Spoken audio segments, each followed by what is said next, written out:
calling Dr. Steinke. Calling Dr. Steinke. We have a wayward panel member. I'm sure. I would almost be sure that I bet $10,000 and win that he's talking to somebody out there. He was last seen. Calling Dr. Steinke.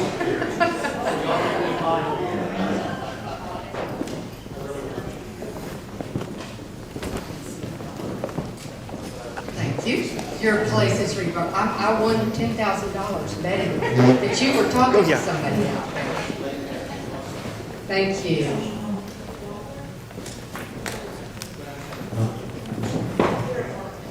Can you tell the breadth and depth and variation of applications of Bowen theory in this afternoon's panel of presentations?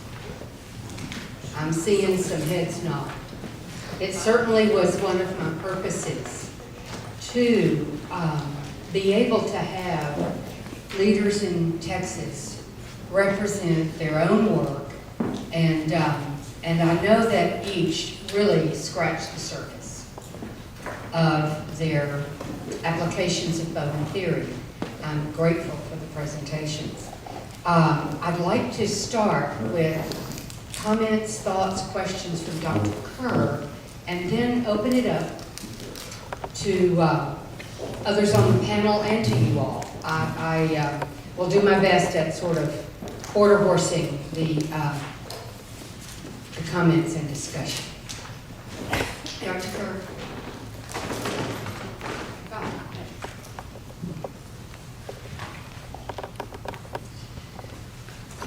Okay, well, I just made notes on each of the presentations and just go through them in that order.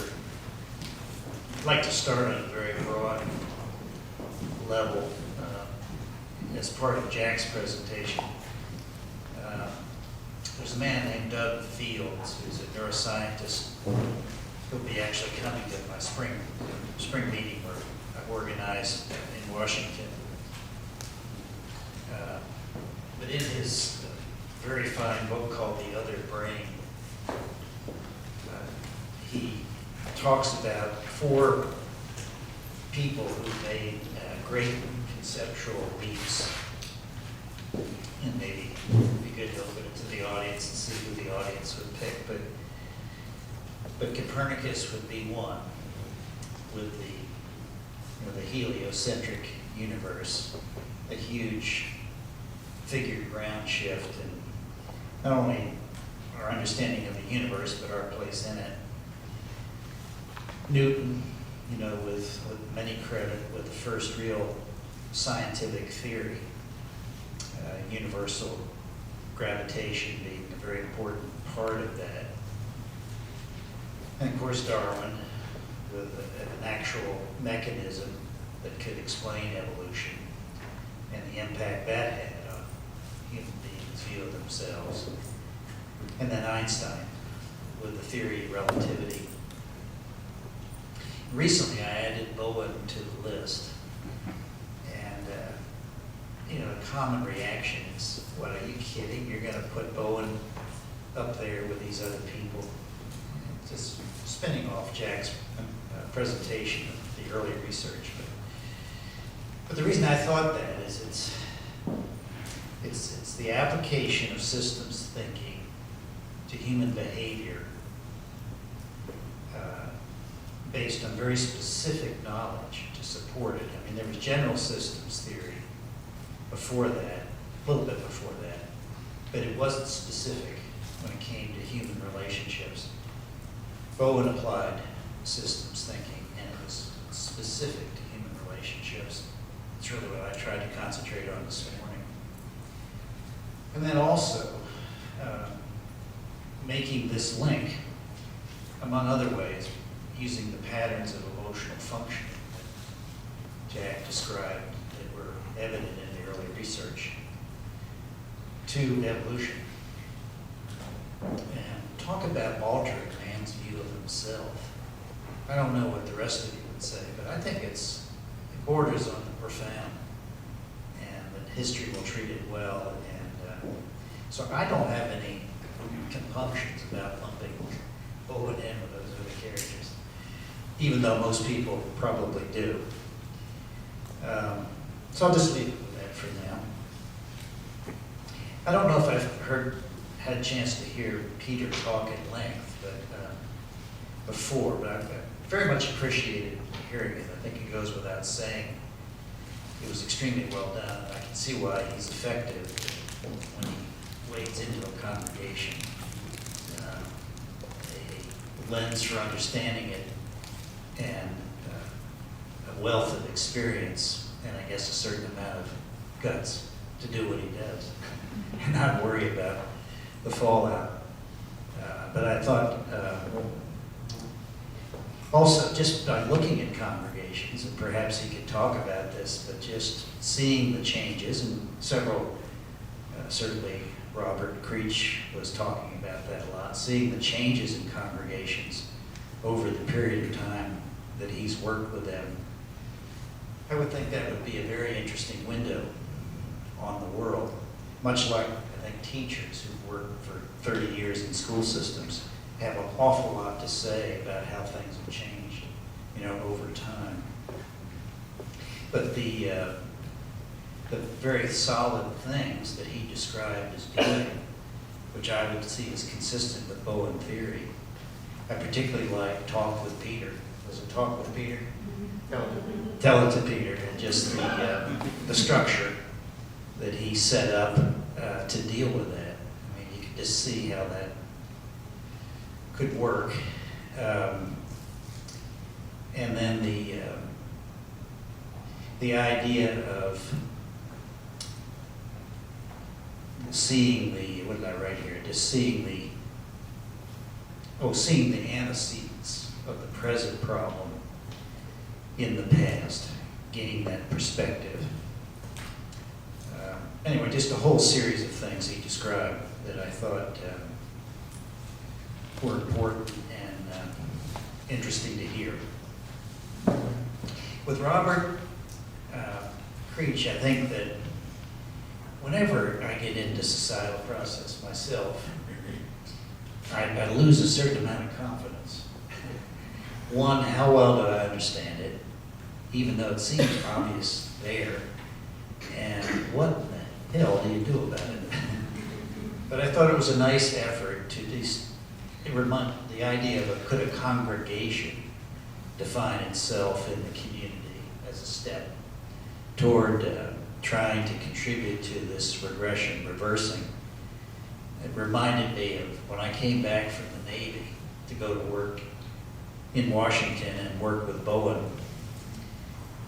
Instead of me buying the house that my wife and I wanted to buy, he was kind of hoping we'd move into a fairly contained apartment complex. And that I would work at being the most differentiated person I could be and see if we could have the functioning of the whole complex around me.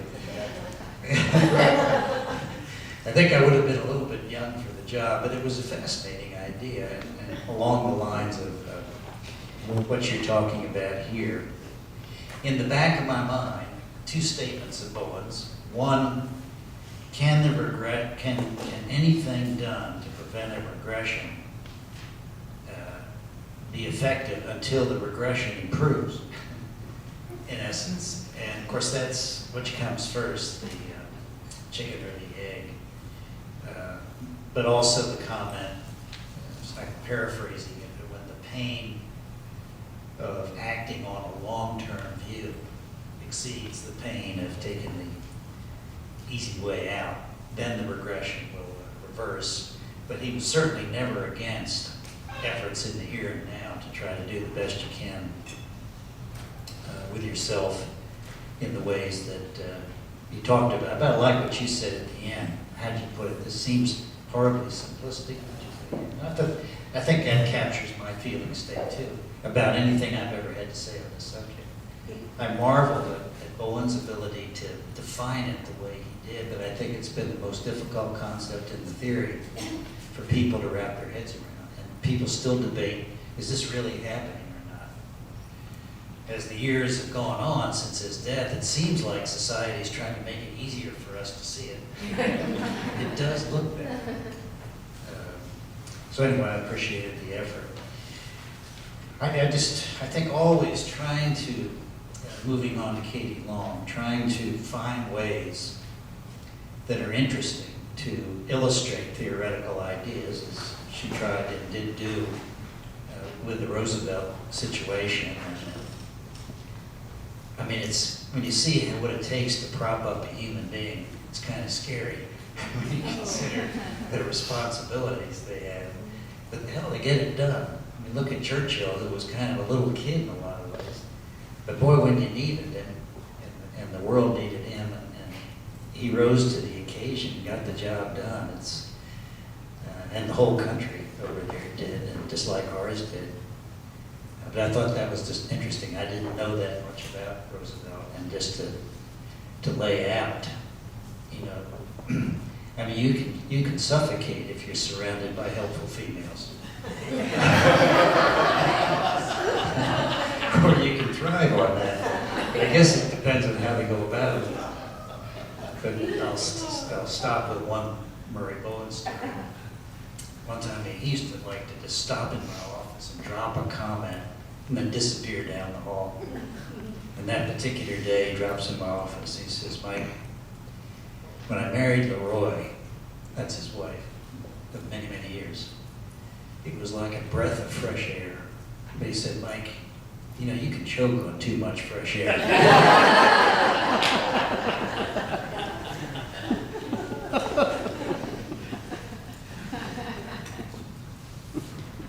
Yes, questions, comments from the panel and from the room. I can handle it. Good, Haldashah. Get a chance to pick up on this question or comment, I hope. It's a personal request that I repeat the question, Dr. Steinke, to you about the turnover in youth ministry at a church I've been consulting at, where the children get anxious, go to their parents, transmit that anxiety. The parents go to the head minister, pastor, and the youth director gets fired, and that was happening over and over. And I was wondering if you had encountered anything like that. My question being somewhat like Dr. Kerr's, that I lose confidence about certain situations in terms of what would it take to get something like that changed. Okay. The three functioning positions in congregations that seem to be where people try to bind their anxiety would be the senior pastor, the music director, and the youth director. And if you have a food director, that'd be fourth. And you mentioned before about the child-focused society that we're in. People are anxious, looking to the church to keep this child on the narrow and straight path, off of drugs, etc. And there's high expectations that the youth pastor will be able to save our youth. So I can see why the youth pastor receives a lot of anxiety. What can be done to protect it? Let me put that in a larger frame. What can be done to protect any person in the functioning of their role? And one of the things that I have discovered, and this again I learned from Dr. Friedman, was the body politic as well as the physical body needs an immune system. Some group that will say this is appropriate, this is not appropriate, this is contrary to our mission, this fits with our mission. In the absence of that, you allow pathogenic forces to do their work and to be invasive. And in a sense, almost encourage it by not having those appropriate boundaries. Actually, those youth ministers are not far off the average tenure in the average church. And one of the things that I have found helpful is we have a staff parish relations committee, other entities have other things, but to do a job description. so that the expectations are clearer, because when they aren't, it is a vulnerable position. Well, the person I've been dealing with the most in this particular church has been the most motivated, most concerned, and has studied a little of bond theory. But his anxiety about discussing his concerns with anybody of the hierarchy from him, and he's somewhat above the middle. He just hasn't been able to find a way to overcome his anxiety to do that, which I think says something about what you were saying, Dr. Spanky, that the finding someone in the body politic who define themselves in a way to the head minister, it just isn't happening in that church, despite my brilliant questions. Just a quick comment, I think is related, and because I was going to say this before you got up.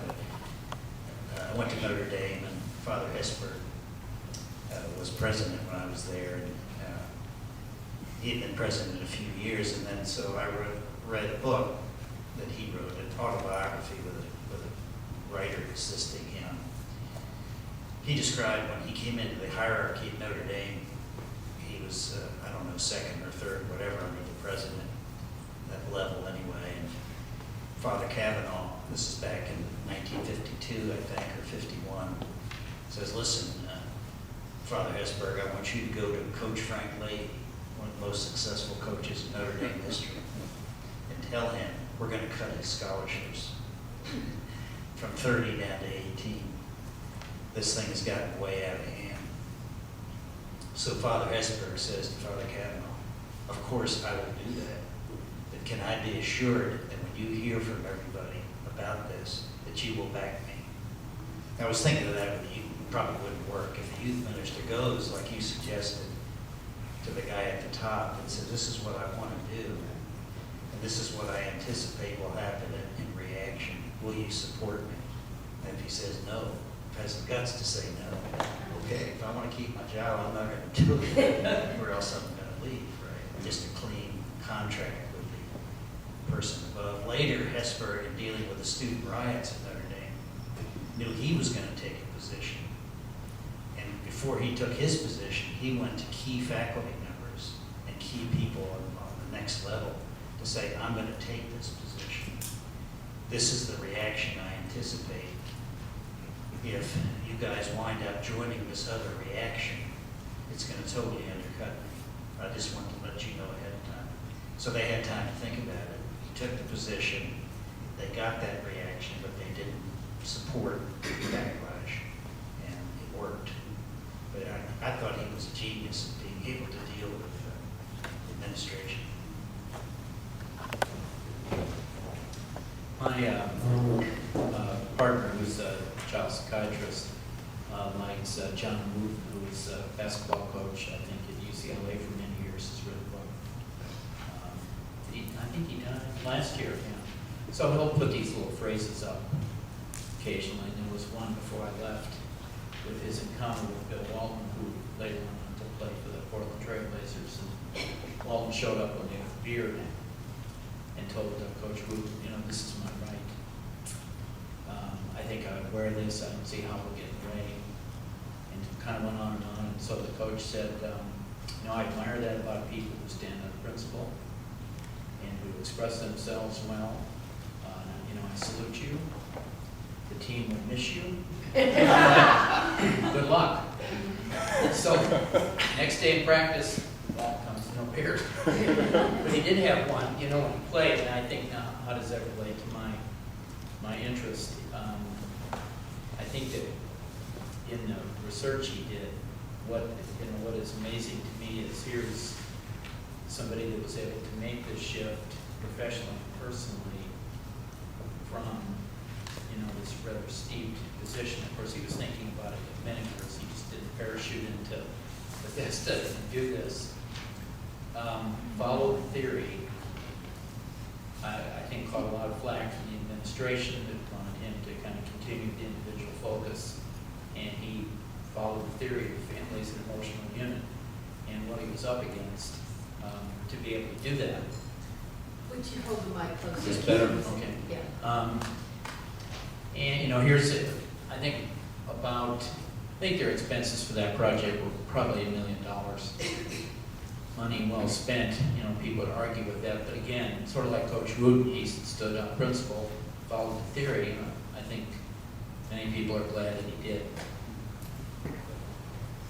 I don't know if you ever saw this, but kind of taped the interview he did with him and Paul McLean, where he once said, you know, I got kicked out of NIH. And Paul says, no, Murray, you evolved out. Mr. Weiss. Hi, my name is Philip Weiss, and somewhere along the way, somebody made a comment about the tendency to fix can hinder the therapist. As a 20-plus year HR professional and now as a consultant and executive coach, I've been paid to fix. And that's my mindset, that's my training. I think it's kind of my nature in a way as well. And my guess is that probably all of you in your various consulting, coaching, advising roles probably were also trained in some measure to do the same thing. Can you please speak to how now, as Bowen theory practitioners, how you've worked, what you've done to move out of fixing mode, what has that felt like for you? What does that look like for you or feel like in your practices?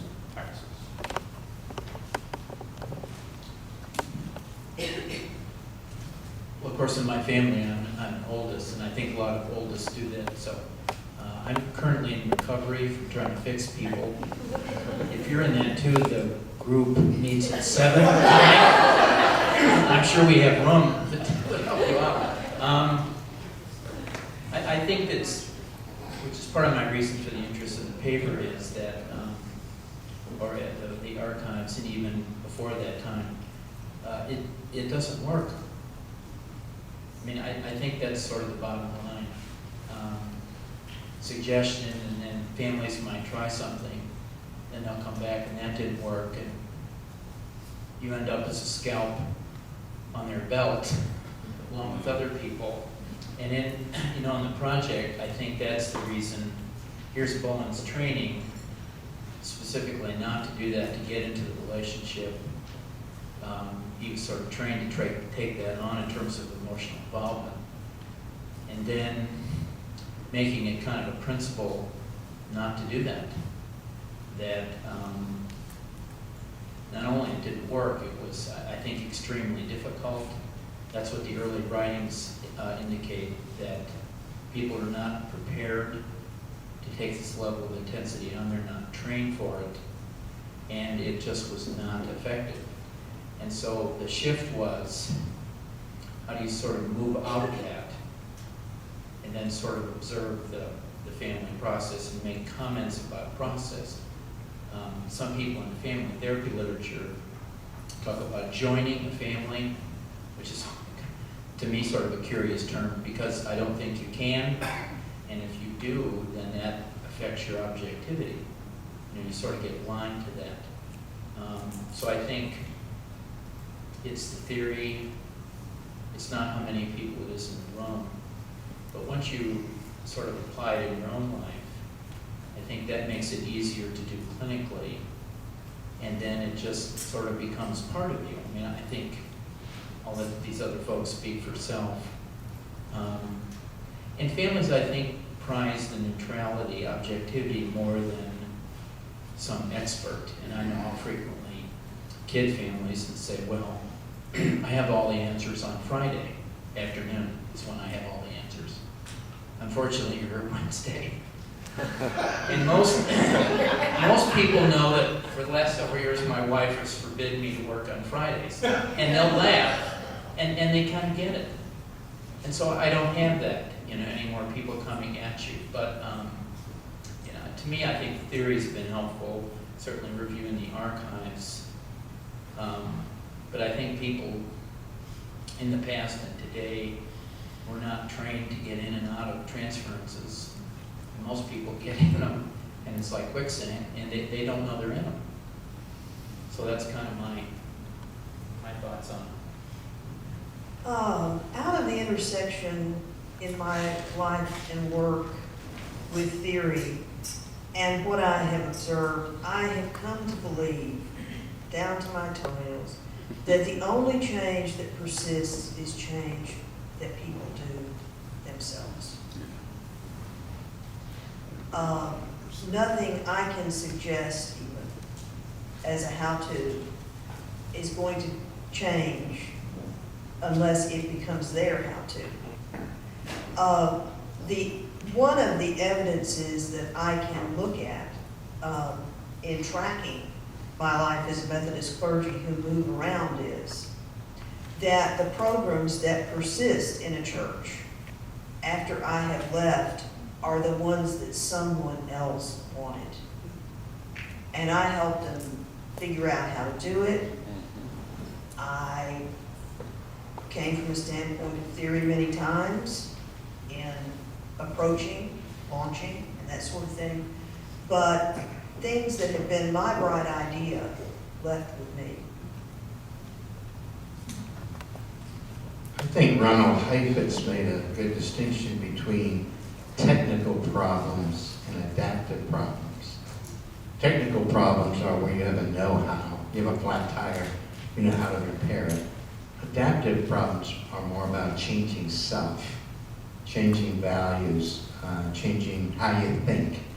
And that's a long-term process. And I see Bowen theory as lending help to that whole process of working adaptively rather than fix it. Now, I had that a lot when I contract to do a process to help you make the best decisions for yourself.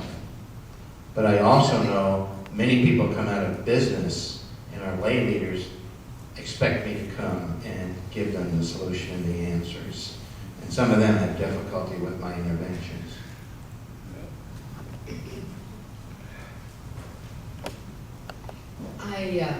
I would just add to the comments that have already been made that in my therapy experience, before Bowen, working as a relationship therapist and a behaviorist for the most part, I saw less change. I saw less effective work. I have been astonished at how many people will stay in therapy with someone without effective change.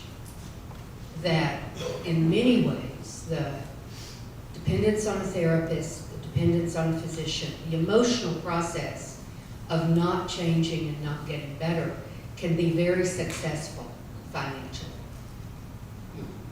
Actually, there have been research projects on what doesn't work and how effective it is financially. It's very successful to build upon failures and keep fixing something that doesn't work. It fuels an economy to do that. So I don't advocate vows of poverty because my Presbyterian father has taught me not to do that. But it wasn't effective. I did not see the work effective. It wasn't effective in my life. And I've come from a family where there were somewhat significant symptoms. My clinical practice has frequently been with people who had somewhat significant symptoms: physical, medical, psychiatric, behavioral, relationship. And the process of bringing about change happened slowly and as a product of the kind of shifts and changes that Bowen theory best outlines and makes possible, makes visible. So I've gone in the direction of what's more pragmatic, and I've been able to see people do better with Bowen theory in practice. And I've been able to assist in that or be a part of that more effectively than when I would indulge the fix-it process, which for a big sister in a family with an ailing mother was part of my emotional heritage and history. Once I began to realize that A, it wasn't effective, and B, it was an emotional process in me as the therapist, then I could begin to strengthen the work on myself and engaging the thinking of the other in behalf of differentiation on their part, which is where I see remarkable things happen. Yeah. Dr. Kerr still on this one, and then I think it's a very difficult issue, and it's probably one of the major issues that therapists and others who consult confront. I mean, how do you handle this? Just as you said, how do you change within, and how do you manage yourself with people who have the expectation, seemingly, that you're supposed to say something like that? The little vignette was husband and wife come, main complaint, he drinks way, way, way too much. We don't have a good emotional connection. It's because of his drinking, and he needs to get that under control. We have a couple of sessions. They come back, the wife says, I'm unhappy with how the therapy's going. The husband says, well, not me, I think it's going pretty well. The husband, who had no real agenda coming other than he came because his wife insisted. His wife definitely had an agenda. She said, well, Dr. Kerr, you have said nothing in any way to advise my husband on how to reduce this drinking. And she says, I am very disappointed in this whole process. So I said, okay. I looked at the husband and I said, what could I say to you that might result in you reducing your drinking? He said, really, nothing. My wife said, well, I knew you really couldn't say anything to make him reduce his drinking, but I hoped you could. Anyway, they never came back. I don't know that that was a bad result. I don't know that that was a bad result. I wouldn't be surprised to hear that after they left, he cut back on his drinking.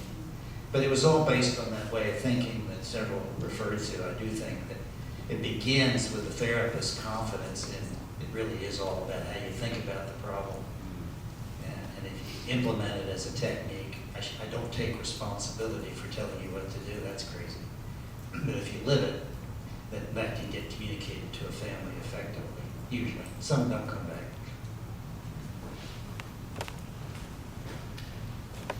other points. Just responding to Robert's presentation on societal regression and a pastoral response to it. For me, I think, what I tell couples in premarital counseling, I see it, I say, the problem with parents is that they have parents, and I've heard that somewhere in a systems context, and the problem with their parents is that they have parents. And so, as we think about the 60s and, kind of what's going, in a sense, I think it has to get pushed up forward. What I perceive to be, and I can see the creation aspect, and I think that's a very powerful analysis. What I see in our culture is an extreme child focus, which I think comes at least from a World War II generation deprived of the Depression. I know it from my own family, of the story we will provide. We didn't have canned tomatoes when I was a child, and I lost all my teeth and I wear dentures because we didn't have canned tomatoes. And by God, you're going to have your vegetables. And and as that kind of focus on the behavior of the other, and that's a silly example which I share with couples usually, but to show the power of intergenerational process, in terms of that I always eat my fruits and vegetables first, in every meal. But for me, in a pastoral context, I really focus a lot of my thinking about how to get folks unfocused on their children and more on adult relationships and supportive relationships within the community. And I call it a Bible study to sneak in, because then I think they're studying the Bible, but actually what I'm trying to get them to do is, don't get me wrong, Bible study is good, but to actually have them start forming relationships among peers and get their lives out of hovering over their children or worrying about their children, and get them talking about their own lives, their own path, and etc. So, and also getting people to, as a leader in a congregation, moving people off single problem focus and the problem the other, which I think is part of what Bowen, the power of Bowen's approach is to always move off of focus on the other as source of the problem and one's own part in it. And so whether the problem's in a parish or it's those people outside, right, the others who are threatening our faith, it's always to turn around and say, well, how are you living out that great faith of yours? So anyway, so that's just a thought about how I wrestle with that too, and I think that in some ways a child focus is in our culture one of the biggest struggles that I deal with in a parish, and probably might be also seen in clinical practices too. And I know my own family, mitigating a child focus in my own family. So anyway, just a thought that was prompted by your presentation. I think I would tend to see child focus, and I think it's a big deal in our culture, has been for a long time, since those baby on board signs started trying to call minivans. I don't think that's where I was starting. But I see that, tend to see it more as a symptom of the regression and the root of the anxiety. That's one of the big discussions in the literature and studies is, what is the root of this chronic anxiety in our society that produces conflicts and division and distancing and these same kind of behavioral patterns that Dr. Kerr was talking about this morning that show up in marriages, show up at a social level. And where's that anxiety coming from? And part of the suggestion was it was post-World War II stuff, people bringing back the wars over, threat of nuclear attack, Vietnam War. There's a long list of candidates for the source of that, but Dr. Bowen kind of settled on the environmental as what he thought was at the root of it, and these other things became symptomatic of it, if I understood correctly what I've read of his thinking about that. I don't know the answer to this, because I had never really discussed this, I don't think, with Dr. Bowen, and there are the things that he's written. But I think it's probably, it could be wrong, but the source of the current anxiety is what Franklin Delano Roosevelt said: we have nothing to fear but fear itself. I think that's the way I think of it in a family. It feeds on itself. And the initial stressors, they're important to understand, but they probably are no longer the cause. As the anxiety escalates in the system, based on the way people are dealing with each other, the group becomes less and less adaptive to dealing with the problem at hand. Because presumably none of these problems aren't problems we can't solve. But I don't know that I'm right about that, but that's the way I've come to think of it, is that it's the relationship interaction that sustains the anxiety. Like if you look at Congress, I mean, what keeps Congress dealing with each other the way they are? Well, part of it is nobody's civil to anybody else. It's action, reaction. Anyway, that's just one opinion. The person behind you was waiting. That's okay. Sure. 2 comments and 1 question. My first comment is, I think the structure of this symposium is wonderful. I love this. I've been to a lot of meetings and conventions, and I've never quite experienced something like this. It's really engaging and unique. And I thought everybody's talk was really interesting. And my second comment is that I wish that I had this information in my hands about 20 years ago, because I think I really screwed my kids up.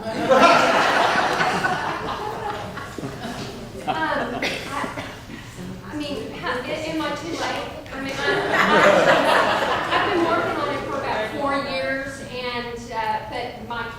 almost grown, and I'm just trying to, cram it into their lives as best I can.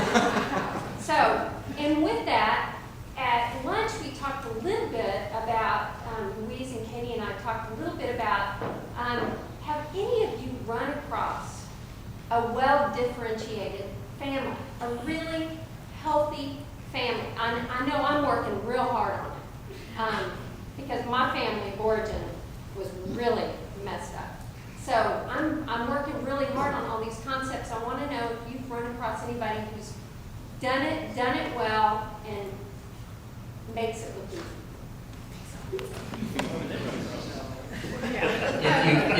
If you find them, let me know, and we'll start writing a paper on that immediately.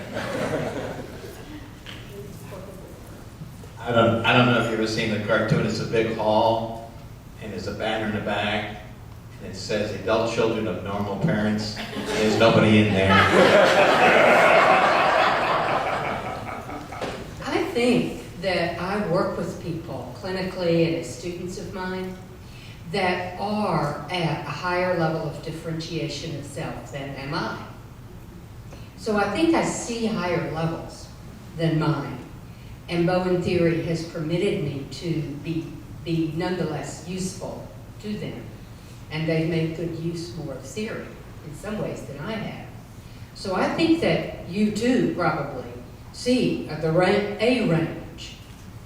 But I've been searching for a family to be in one of my research projects that has no medical or mental health symptoms in the nuclear family.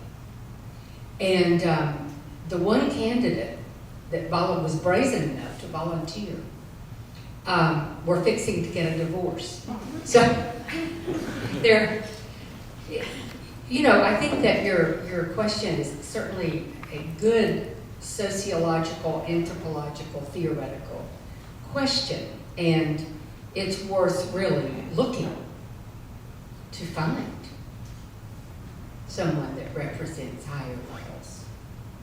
I don't think my prediction is that there's no such thing as an ideal family, and that higher levels of differentiation may well be walking around everywhere, but they're not what we expect to see. And that it's a good project. One more quick one, and then Dr. Miller, a comment.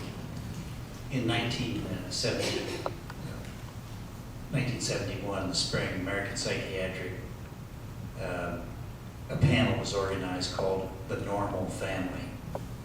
So they wanted to find a family in the Washington, D.C. area that was normal. So somebody came up with a family, and in came a wife, a husband, and 8 children, ranging from age about 5 maybe, or 6, up to about 18 or 19. And 2 people took a shot at interviewing them. Lyman Wynn was there, Murray Bowen was there, Sal Minuchin was there, and a number of the other well-known family people. Bowen did not interview the family. Had he interviewed the family, he said he would have asked about the family of origin. But the family looked very, very good. Recently, I've learned, I know somebody who knows that family, and we were trying to arrange a follow-up interview 40 years later. So hopefully that can still happen. But there was an effort to find it. The other story I'll tell quickly, when I wrote my book, Family Evaluation, I used as a model for differentiation of self what Bowen wrote originally, and in which he described people way up on the high end of the scale, 90 to 95, for those of you who read those early papers. So Bowen didn't read my book purposely until it came out. He said he didn't want to ruin it by injecting his own ideas. And but then he read The Atlantic.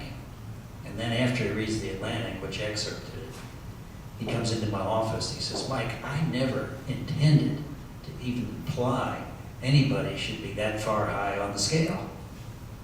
I said, "Well, Dr. Bowen, you wrote that." He said, "I did?" He said, "I can't get above 60 on a good day." But I think what has happened is scaling down the scale. so to speak, the appreciation that we're all far more emotional than we realize, but it in no way changes the notion of a continuum. And that's the key to the concept, that some families, some individuals are more adaptive than others. I just want to raise the question of what's a successful family. Dr. Long, let me, Okay. Dr. Miller's been in line, and Okay. I promised Okay. to open it up more to the full subject. Let me go back to that. Well, actually, this question is to you, Peggy. Okay. And thanks to everybody. Can you speak closer? Is It's not working, okay, so What? sorry. it on? Well, I can yell, but I get this anymore. Yeah.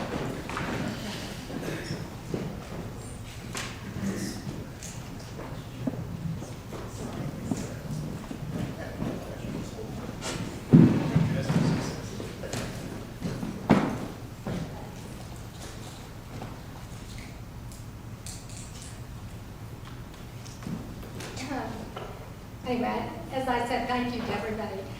Katie, I'm asking you if you have any information about this. I have read and heard that Roosevelt was anti-Semitic, at least in terms of issues of allowing Jews to come into the country during the war, and that his wife had a different point of view, and there were some decisions that he made later on that were influenced by her. But in terms of his not allowing Jews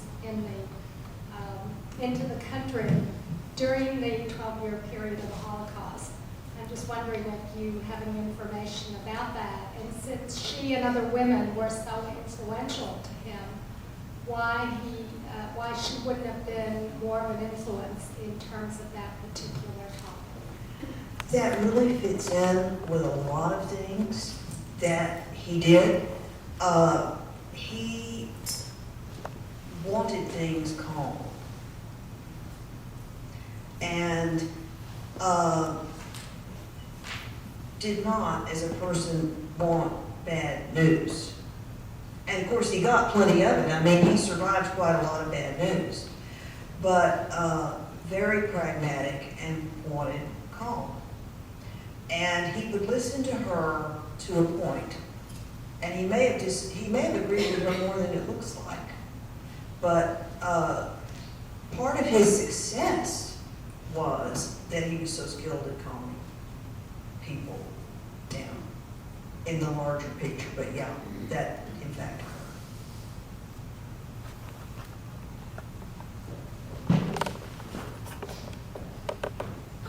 One is a comment and one's a question.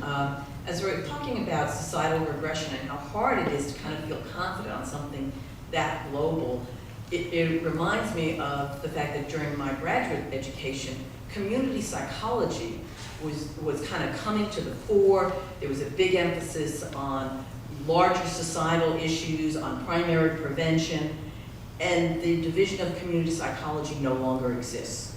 And it's back down to an emphasis on individual psychology and tertiary prevention, which is really treatment. So I think that it's interesting how hard it is to keep a focus on something that large within the profession.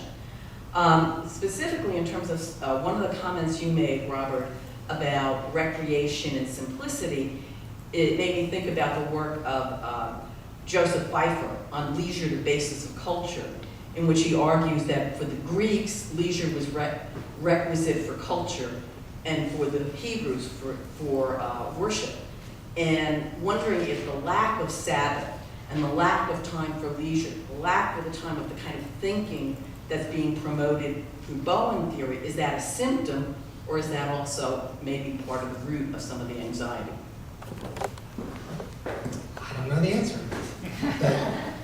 But I do think there is the disconnect with nature or with creation, I think I don't think that's a difficult thing to verify with folk. That and the more we congregate in large cities, the more that's likely to be the case. And that the Hebrew concept of Sabbath, depending on whether you read Exodus or Deuteronomy, was in part at least, to remember in 6 days the Lord God created, and on the seventh day he created the Sabbath, and that creation is a part of Sabbath in Hebrew tradition and one tradition, and that's really fairly important, but that's not normally a part of spiritual practices of many, many traditions these days, is that creation is the thing remembered. So there's a disconnect there, and I don't think it solves the problem of regression by leaning into that. I don't think that it not solving it absolves us of the responsibility to lean into it, if on principle. So. Okay, next. Ms. Rossio. I wanted to get back to the comment that I think was to Dr. Bridge, but it carried my thinking off to something that Dr. Calhoun had talked about, and that was the issue about the internet and the increasing reactivity that comes quickly across, news and all of these things. Dr. Calhoun had an appreciation that he was just at the beginning. He died in 95, I think. So he had a beginning appreciation, but he was talking about the possibility that there would be this global interconnection of ideas, and that by this ability to reach across this whole planet with thinking and creative ideas was one of the things he was looking toward as a way of dealing with increased population and density. And I don't know if you've thought about that at all. If I understood, I have a really superficial understanding of Jack Calhoun's work. I just said secondary of that by listening to Dan Packler talk about it, okay? But it sounded to me like that Calhoun was really thinking in terms of something evolutionary about the human species that would change. And that's the way I heard that. But clearly the internet has provided a similar kind of function that has been not so much involved as developed, invented, but it certainly has done that kind of connection in incredible ways, way across the haves and have-nots, and it crosses lots and lots of borders to provide that instantaneous kind of reaction and thinking and sharing of ideas. But I don't claim to understand Calhoun's work entirely, so someone who does can speak to that. I don't. I wish I could give the name and the person who a colleague of mine sent me. One of these, go to this website, listen to this lecture, and this guy is from one of the New England universities, I forget. But his thesis was just what you said. It's this, he holds that in spite of everybody talking about all the problems, in a certain way, there's been a lot of progress in the last 40 or 50 years, which he sees as the existence of a diversity of ideas coupled with the rapid communication of those ideas. So I just think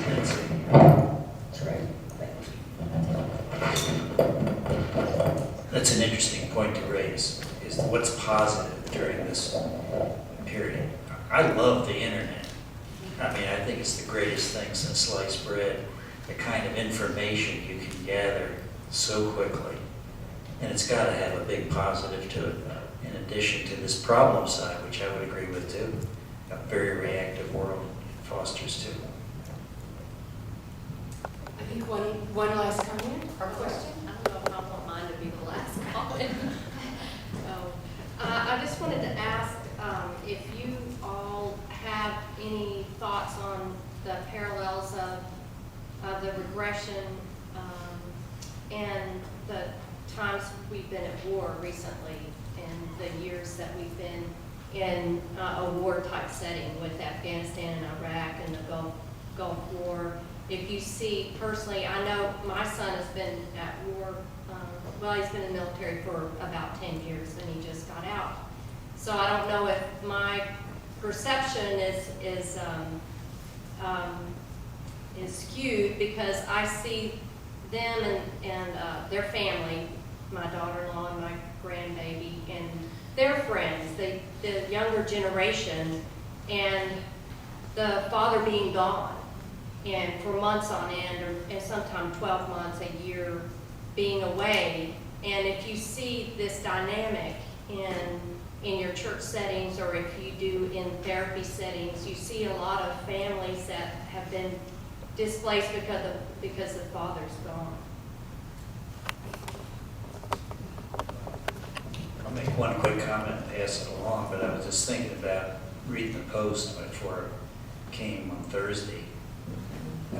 All this upheaval in Pakistan, and is Pakistan even going to hold up, and who's covering who's back these days? I mean, the military is facing a tremendous challenge. You don't know where the enemy is and who you can count on tomorrow. And I think that's all part of the picture for sure. Symptom as well as cause. I don't know, one man's opinion, rather. Well, the presenter that was at the symposium, Peter Stearns, he had concern about that too, that there's been, for this country, there's just been, we've been in conflict for a long time, and what impact that has. But it's not only dads that have been missing, we have a lot of mothers who've been missing too. So, I think that's a change as well. So. One of the things I find in congregations is that my last one had a lot of military people in it, and how isolated they feel. And people that they can talk to best sometimes are World War II generation, who remember a time when everybody was mobilized, not just a narrow swath of the population who's doing it over and over again. But I think the isolation is an aspect of it too. I have a son who is, in October, will do his second deployment to Afghanistan, so I've watched this really closely. But it's hard to think about a length of time we haven't been in conflict. This is more norm. War is not the abnormal for us, it is norm. And whether it may be a symptom, but it ended up being a contribution to the thing that spirals out of control, the anxiety that goes out of control, because that's out of control. And so I'm sure families are affected by it because it raises anxiety significantly. May I make a few parting remarks for the day and for the panel? Thank you for your comments. Thank you for your questions, thoughts, and comments. Several research projects take shape as I reflect upon the panel and the questions and the presentations. How to study the variation in response to a father at war, a mother at war. How to study the difference between the internet as a positive force and the internet as part of regression. How to study the difference, the qualities and characteristics associated with maturity in leadership in organizations or churches. That's just a few. I think that any steps taken to better understand the human phenomenon at these levels will make a contribution to the future. And I think a meeting like this is intended to stir some of those. And I hope to hear what steps you may take based upon your own interests and motivation and work with these challenges. So thank you all for being here today, and I'm going to stop for now. Look forward to tomorrow.